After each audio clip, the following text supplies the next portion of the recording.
On September 11th, 2025, Bethan Hardison activist asked Yara Shahidi activist in a Forbes interview on how she felt about her world right now. Yara answered honestly by saying that she is terrified and would like a plan to fix it. I empathize in that no one should live in fear. In my opinion, it sounds like a plea for help. I want to help, but how? When Yara Shahidi was younger, she did an equality speech on October 19, 2018 that leaked some respected words. I argue the speech is the hypothesis to fix her world and to reduce her fear. In April 2024, I published my book on Amazon based on this hypothesis, showing that prevention will lead to equity and that equity will lead to equality. This hypothesis will fix the political, economic, and social problems in her world. In our world, this nonprofit, non-edited channel is a letter to Yara Shahidi and teaching Yara's hypothesis to the public in order to better our world. In the end, Yara Shahidi will get the Nobel Peace Prize for her hypothesis. Dear Yara Shahidi, this is chapter 28, Politics. Now with politics, when it comes to happiness, government plays a key role.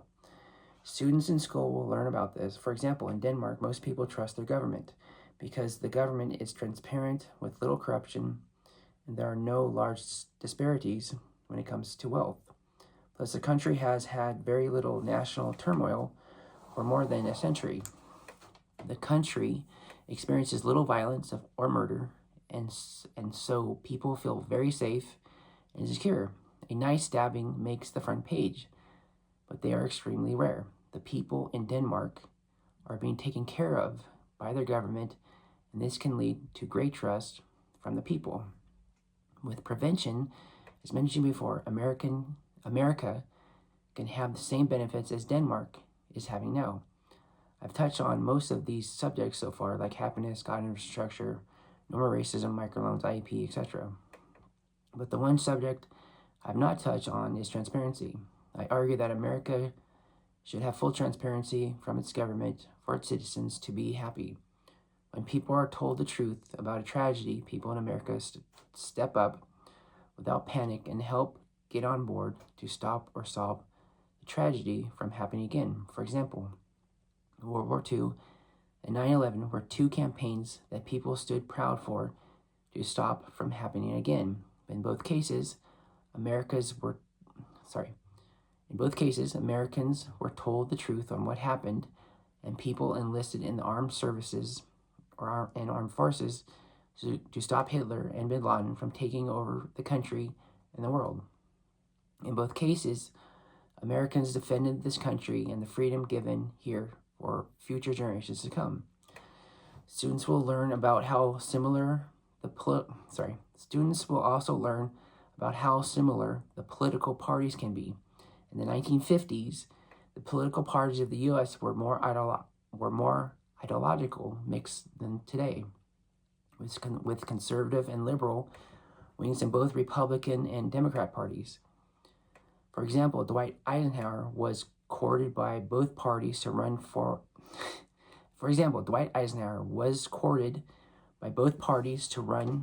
as their nominee for President of the United States. The American people would also support Eisenhower in the election, no matter what party he chose. A report came out saying that both parties, Republicans and Democrats, needed to be different from each other because people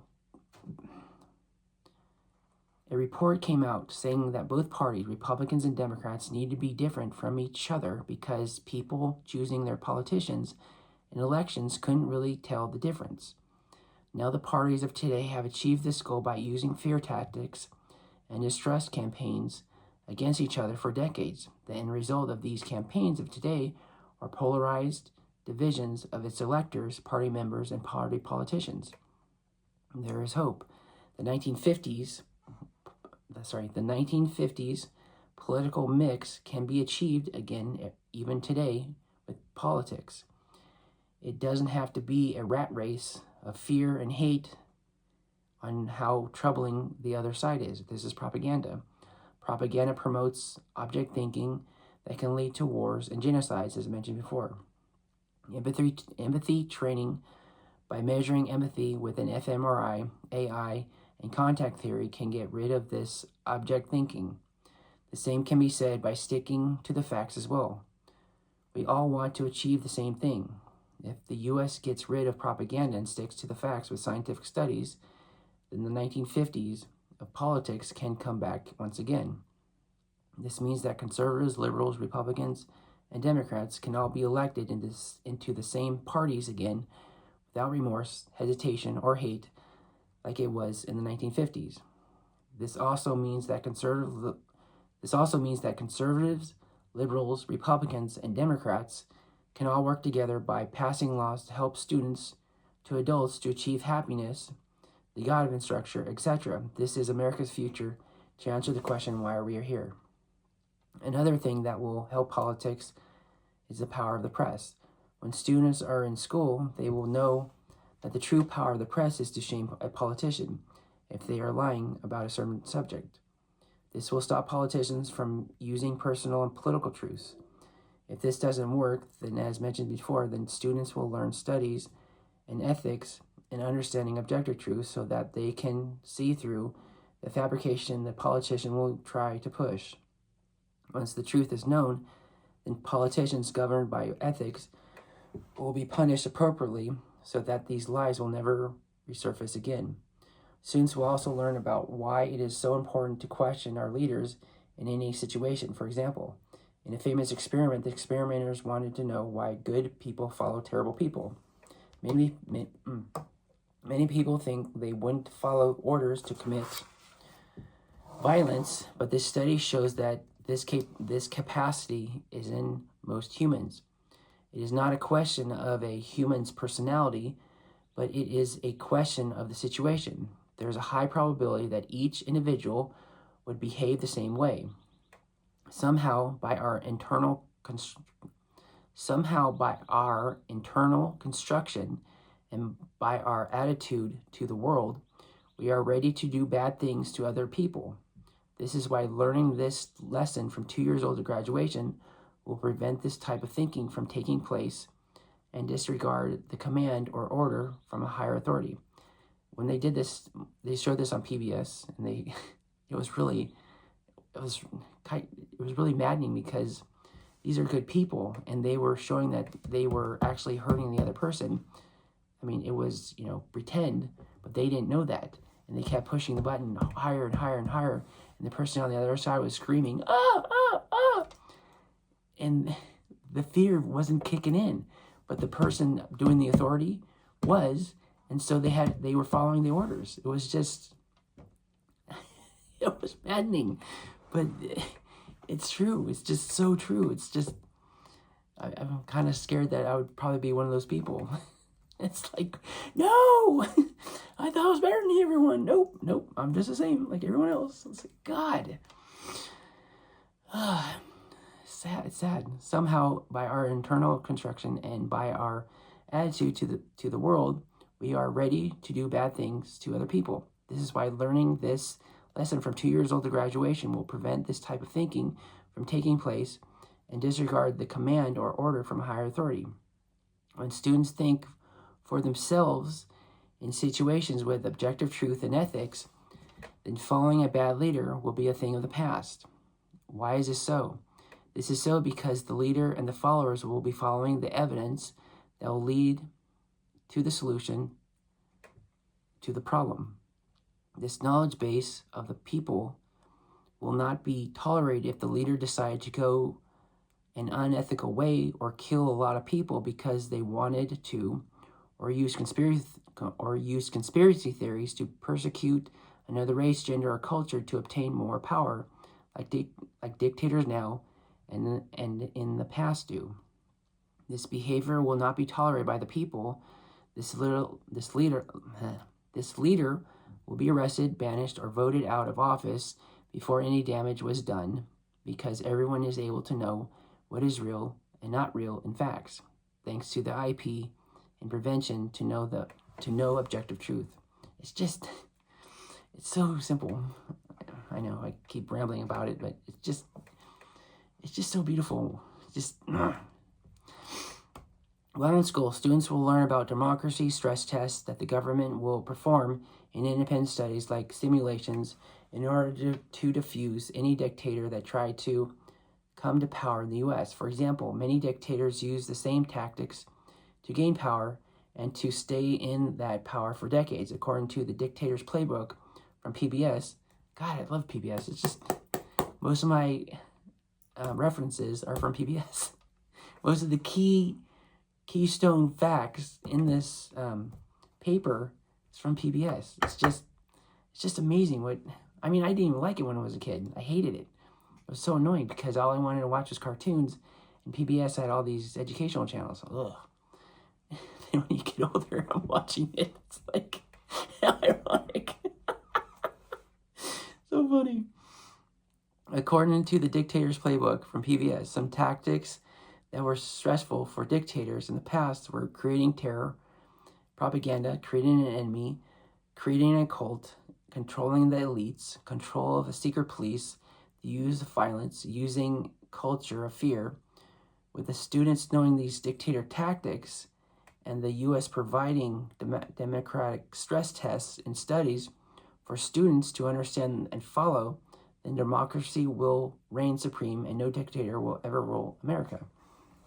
If students want to be a politician, then students will need a degree to be published in a scientific journal or magazine. The students will be published on an issue that concerns them with their master's degree or PhD in political science or in conjunction with another accredited degree or subject area in order to run for public office. In this degree, they will learn how to run a campaign with objective truth under ethical guidelines or guidance by persuading people on their issue they research in order to get voted into office. They will learn that campaigning is like a business in persuading people to buy your product by persuasive arguments in your knowledge base of the issues that concern Americans in the local, state, and national politics. When most people run for political office, they usually see a problem and want to fix it. Now, if a person sees a problem with a certain issue, then they will have to prove it. This is what this degree is all about. For example, if a student believes they have a better way in implementing healthcare for the U.S., then their political science degree will be formed for them to prove their idea is right and be published in a local, state, or national scientific study or magazine or journal. Master's degrees and PhDs can be published with a thesis or dissertation in a scientific journal. Now, if the student proves their idea is correct from their research or from their original research, then they can run for office to implement it. In this fashion, they will be an expert in this idea to persuade others that their idea works. Of course, this idea has to be replicated and peer-reviewed to find out if it's true or not. In this way, politics will follow the evidence science lays out for it in order for politicians to fully understand what needs to be done to solve a problem. Now, with all politicians under an ethical review, then it will be almost impossible for political and personal truths to start, and objective truths will be the information needed to make good decisions in America. Now, with people running for politics being published, then this means there will be a scientific journal history of objective truth about this person. This means media professionals and other politicians and voters will have an idea on how this person sees the world before they even start a campaign. With this history familiar to people across the Lamana Plus American spectrum, then this means campaigns across America can be shorter. With television and social media getting tax exempt for free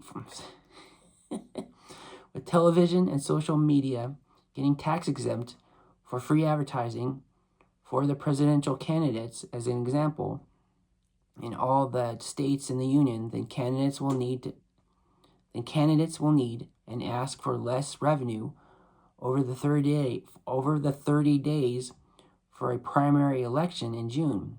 Once the political conventions are done in the summer, then the presidential candidates would only have 30 days in the general election to convince voters to vote for them on the first Tuesday in November. In this way, students will know that there will be a lot less corruption by having politicians with less money because a shorter campaign season means less time and less money needed. This also means that politicians can start the race with a microloan, raise money, or get a grant from the government to run a campaign. Also, advertisements will focus on the publications of the candidates with objective truths, and political and personal truths will not be allowed under ethical rules. Another thing students will learn in school are term limits for politicians. This understanding will be applied to local politicians to the President of the United States. Typically, when a politician gets into office, they are wanting to fix a problem. This is a noble cause. The problem is that when politicians stay too long in politics, they get used to a fancy office, the power, and the responsibility that comes with the job. If a politician stays in office for too long, then that noble cause that got them there in the first place starts to wane, and they start to look after themselves more instead of their constituents. It doesn't happen to every politician, but it does happen to a lot of them, and it is really noticeable. I argue that term limits will deal with this problem. For example, a U.S. Senator of today can be reelected back to the Senate every 6 years until they are dead, if they keep winning. Some politicians actually achieve this feat. I know they do. Jeez. They die in office. Sorry, no offense to them, but I mean, damn. Damn. Sorry, that's mean. Some politicians actually achieve this feat. What I propose is to have a U.S. Senator be elected to 2 terms if they win their elections, and then take 2 terms off to let someone else have the job. After that, then this person can try to run for another 2 terms for U.S. Senator after the 2-term gap is over. Basically, it is 2 terms on, or 12 years on, then 2 terms off, or 12 years off, then 2 terms on, or 12 years on, and then 2 terms off, or 12 years off, if they keep winning. This can be achieved for the President of the United States, a governor of a state, for a member of the House in a state, or the U.S. House of Representatives, or a state senator, or attorney general, or any public political position, etc. In this way, other people will be able to run. Plus, it will get people to reinvent themselves in order for people to get back into their old U.S. Senate or old political public seat again. Plus, with new people comes fresh ideas for new solutions to problems that help the American people and not just politicians. With that much time gone, issues will change, and the world to the local government understandings will be different. Plus, it helps with the politicians being there for life, just looking out for themselves mostly. With a gap of 2 terms, all their social connections will be gone, and they will have to start over in making friends again, and by making a new social network in order to be successful in politics again. In the end, the politician will be all about the office and their constituents instead of themselves, and they will keep with their noble idea to fix things that go wrong in the U.S. instead of themselves. The last thing students will study in politics, working for the people again, and how lobbyists will be a thing of the past. For example, in a state like Oregon, they have a governor. The governor will do a poll on what the people in Oregon feel is the top issue to tackle right now. If the top issue is microloans, then the governor or a group of semi-professional volunteers from both political parties will work in economics and are a part of Lamana Plus, will be taught about the subject of microloans from microloan experts. In other words, the governor and the semi-professional volunteers from both parties will work in economics and are part of Lamana Plus, will be in a classroom setting being taught all about microloans from experts.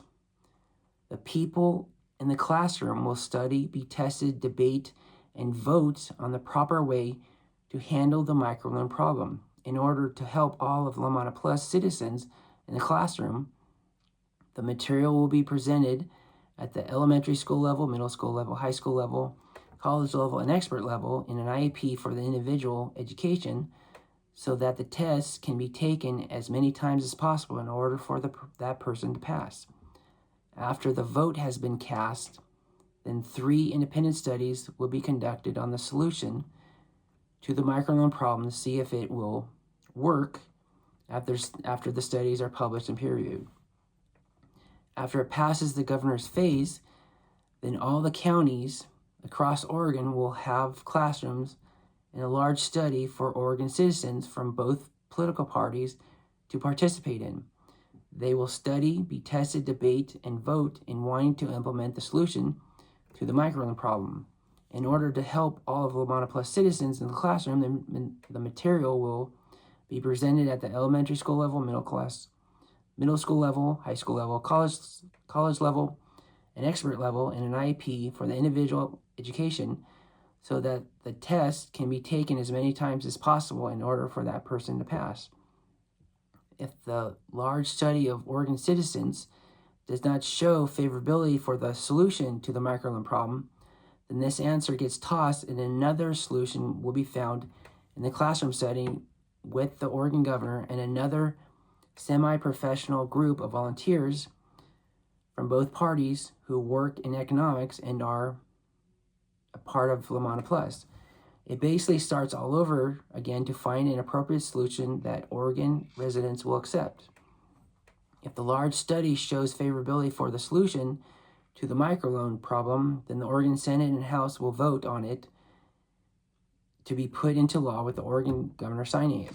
And in order to make sure the microloan solution works, further studies will be held every year to make sure it is working properly.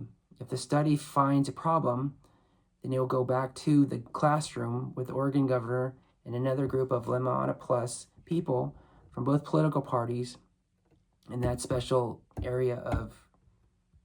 In this capacity, every subject that comes up in Oregon will be fashioned this way, so that the governor will sit in a classroom with a random set of semi-professionals from both political parties that work in this subject area, taught by professional experts in this subject area. After that, it will be given to the citizens of Oregon from both political parties in every county to be voted on as they learn about the subject area in their capacity style and knowledge level from elementary school level to expert level, as mentioned before. All of this will be under the guidance of a scientific scrutiny, a peer review, replication, and ethics, and being published so that all Oregon citizens can read on what is happening in the studies. In this method, the citizens can get the government to work for them.